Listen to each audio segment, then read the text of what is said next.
서기 313년에 잊지 못할 우리 역사적인 순간이죠. 로마의 황제 콘스탄티누스가 회심으로 말미암아 기독교를 로마의 국교로 선포하기에 이릅니다. 그래서 그동안 핍박받아 왔고 숨어서 신앙생활하던 우리 성도들이 이제는 지하에서 밖으로 나오게 되었고, 저희들 자유스럽게 어디서든지 모여서 예배할 수 있게 되었고, 그리고 또 정상적인 사회인으로서 사회생활을 하기에 이르렀습니다. 그 기독교를 국교로 선포하면서 콘스탄티누스 황제는 그렇게 선포를 했습니다. 기독교가 로마 고대 종교의 그 기능과 역할을 대신해 주기를 바란다라고 하는 그런 문구를 삽입을 했습니다. 특별히 제국을 다스리는 데 있어서 이 종교적인 역할은 굉장히 중요한 그러한 부분이었습니다. 그래서 제국을 정신적으로 통일하기 위해서 교회도 어떤 통일체를 이루어야 되고 연합하는 그런 모습을 보여야만 했습니다. 그래서 콘스탄티누스 황제는 그것을 교회에게 요구했습니다.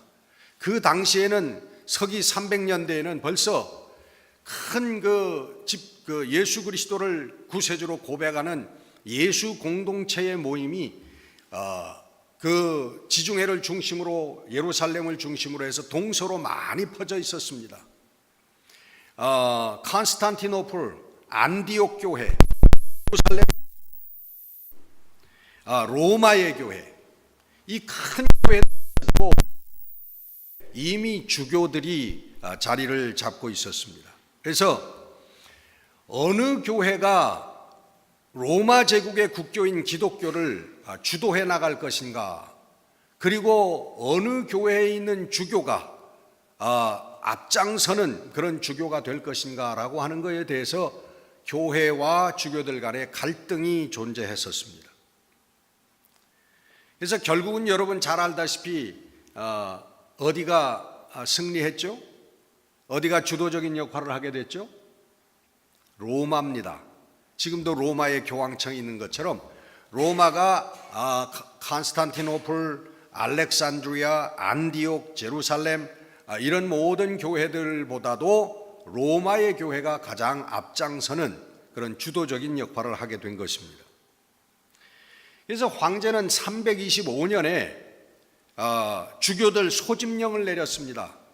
내려서 기독교를 하나로 통합하는 그러한 신조를 만들어내라고 그랬어요. 그래서 325년에 그 교회의 대표들이 모여가지고 만들어낸 것이 니케아 그 신경입니다. 니케아 신조예요.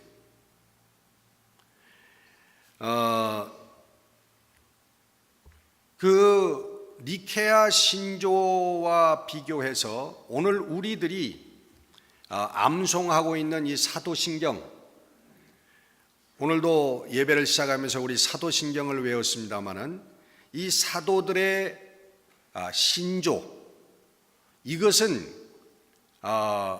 초대교회부터 예수를 믿는 공동체 여기저기에서 그것이 누가 발표한 것은 아니지만 그게 형성되어져 가지고 고백되어져 왔다는 거예요. 그래서 이 니케아 신경은 황제의 주도 아래 주교들이 모여서 만든 신앙 고백이고, 우리 사도들의 신조, 사도들의 신앙 고백인 사도신경은 이거는 자생에서 스스로 어떻게 만들어진 이 풀뿌리 신앙 고백이다라고 하는 인식이 초대교회에 쭉 내려오고 있는 것입니다. 그래서 오늘 우리가 그 고백하는 사도신경은 물론 여러분 그 니케아 신경도 사도신경하고 내용이 비슷합니다. 거의 비슷한데, 그러나 우리는 지금 그 325년 니케아 종교회의에서 만들어진 그 영향을 받은 사도신경을 외우고 있고, 그것들이 451년 캘케돈 종교회의에서 다시 정리가 되어진 것들입니다. 개정본이라고 얘기할 수 있습니다. 이 오늘도 예배를 드리면서 우리가 사도신경을 외웠습니다마는 이 사도신경을 어떤 감사와 감격 없이 외우는 그런 성도들이 얼마나 많은지 모릅니다. 이 신조라고 하는 것은 여러분 압축되어 있는 거기 때문에 딱딱하고 어떻게 보면 형식적인 것일 수가 있습니다. 그러나 이 우리가 외우는 사도신경이나 니케아 신경 같은 그런 신조들은 바로 초대교회에서부터 우리 성도들이 우리의 믿음의 그리고 신앙의 핵심을 아주 고뇌 속에서 정리하여서 만들어낸 그러한 압축된 우리의 신앙의 고백인 것입니다.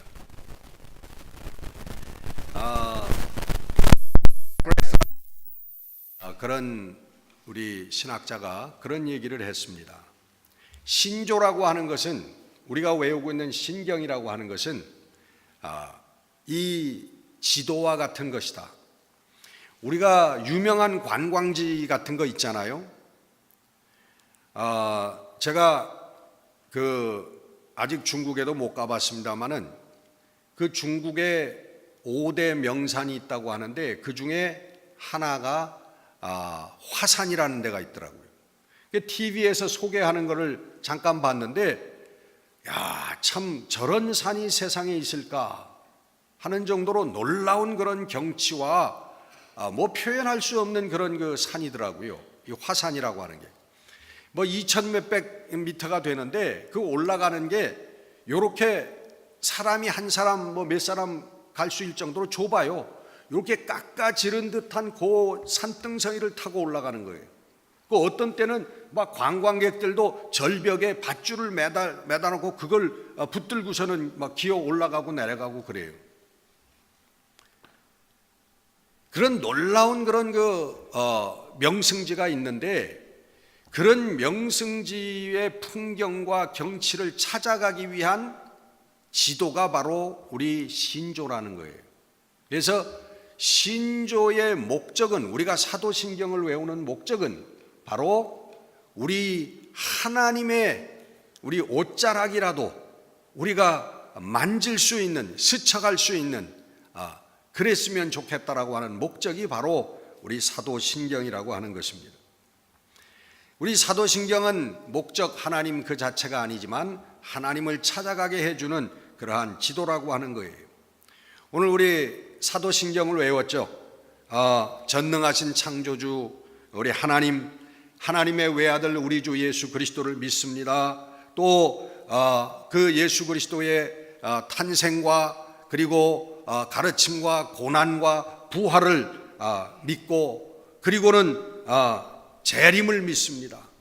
그리고 성령을 믿습니다. 그리고 심판과 교회와 성도들의 교통과 대속과 부활과 영생을 믿습니다. 우리가 그런 고백했습니다. 그 고백은 바로 우리의 신앙이에요.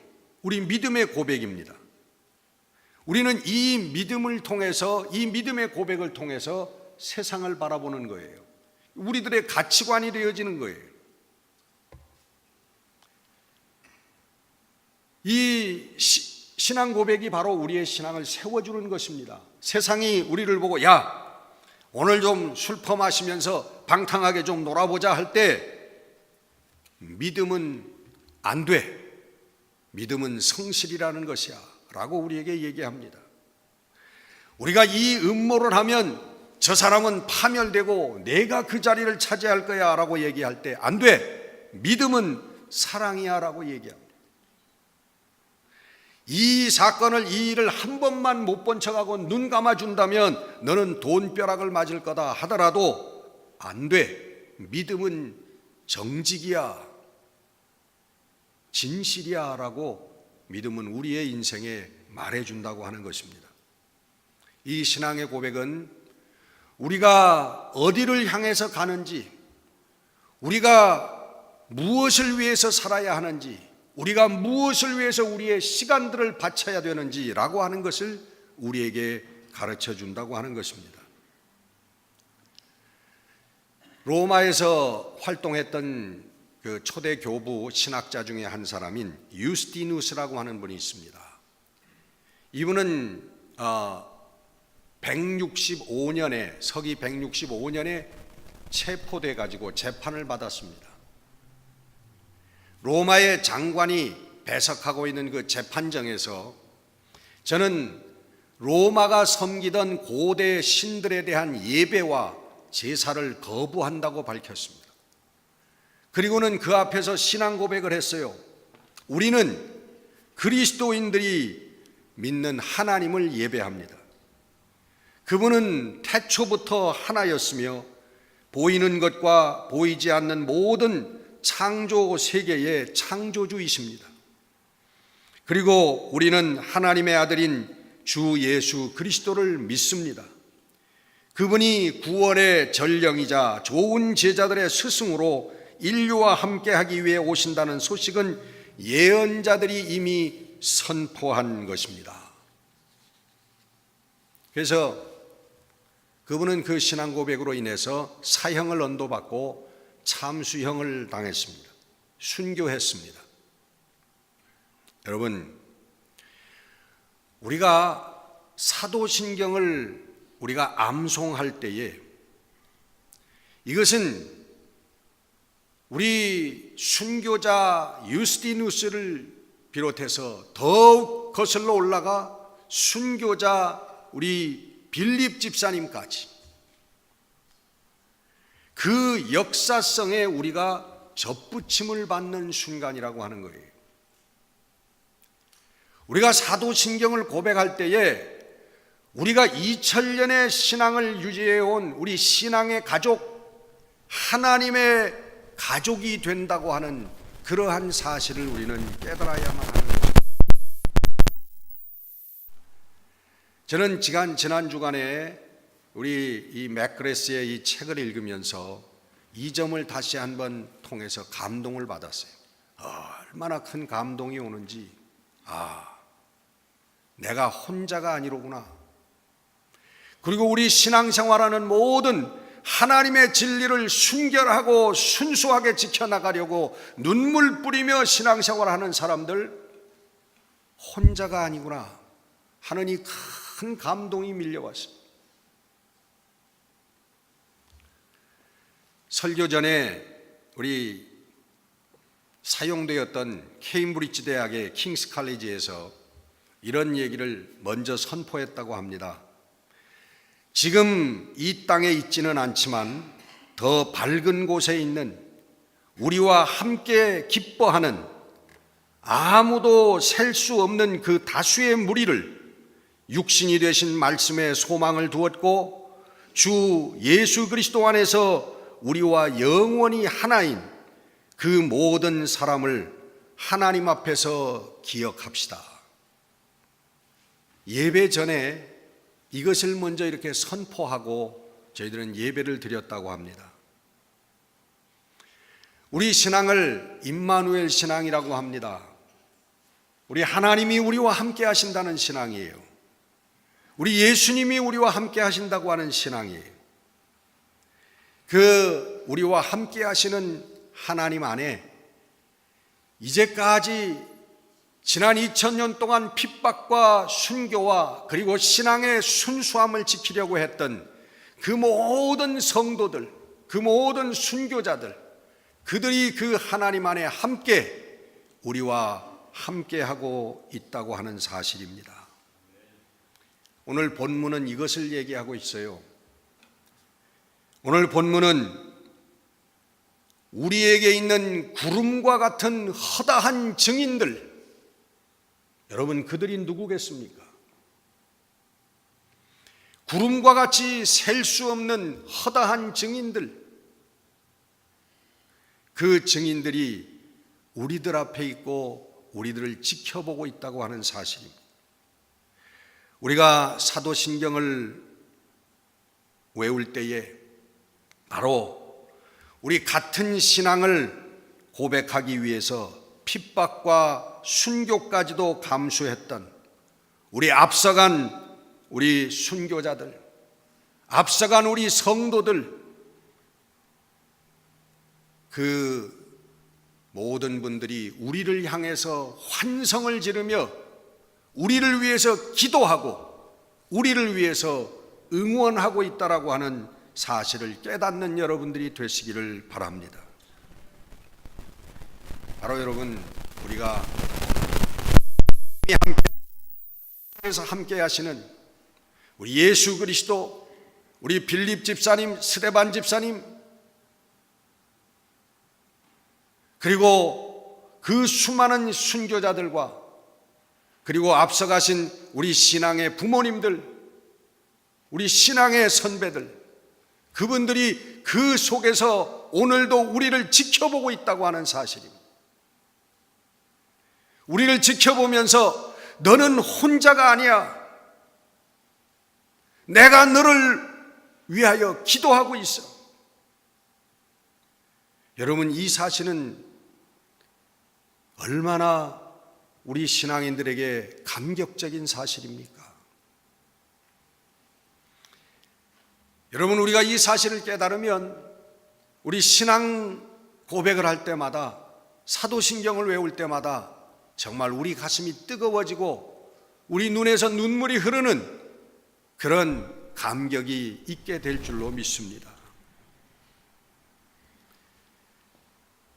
우리가 이 구름같이 셀 수 없는 허다한 증인들을 생각할 때에 우리가 그 모든 무거운 것들과 얽매이기 쉬운 죄들을 벗어버리고 우리는 승리할 수 있다고 오늘 히브리서 기자는 우리에게 말씀하고 있는 것입니다.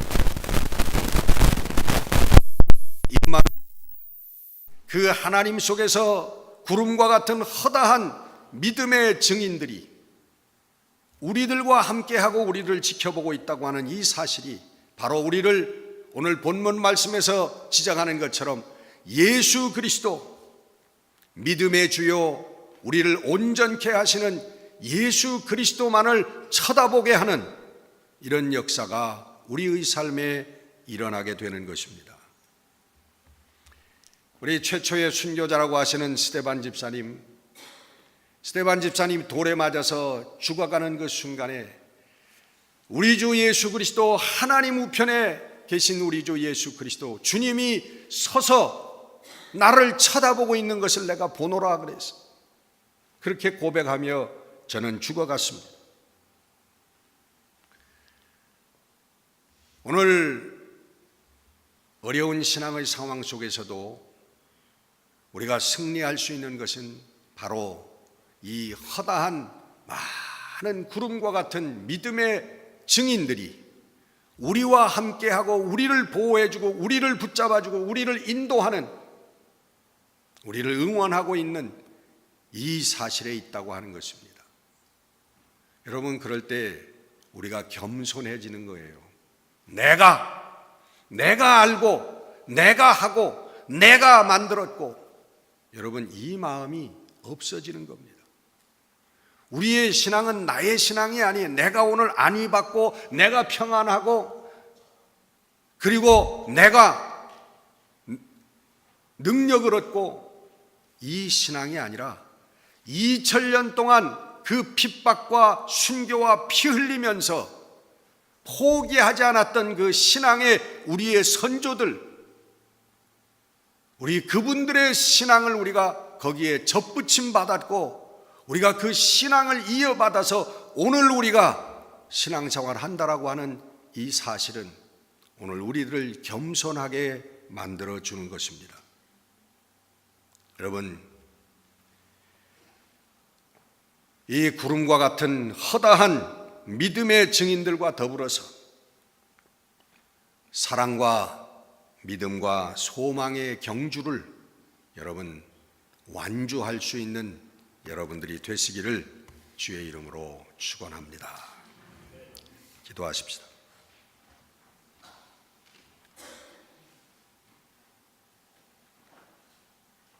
아버지, 때로 저희들은 신앙의 삶을 살면서 나 혼자가 아닌가 하는 외로움도 느낄 때가 있습니다. 그러나 오늘 히브리서를 통하여 저희들에게 격려하시는 말씀처럼 구름과 같은 허다한 믿음의 증인들이 우리의 신앙의 경주를 지켜보고 있으며 저희들이 기도와 환호로 우리를 응원하고 있다고 하는 사실을 깨닫게 하여 주시옵소서. 하나님이 거룩한 이 신앙의 거대한 산맥에 우리가 접붙임 받고 이 거룩한 신앙의 맥을 이어가는 우리 바른 성도들, 하나님의 자녀들이 될 수 있도록 권고하시고 인도하여 주시옵소서. 우리 주 예수 그리스도 이름으로 감사하며 기도드렸습니다. 아멘.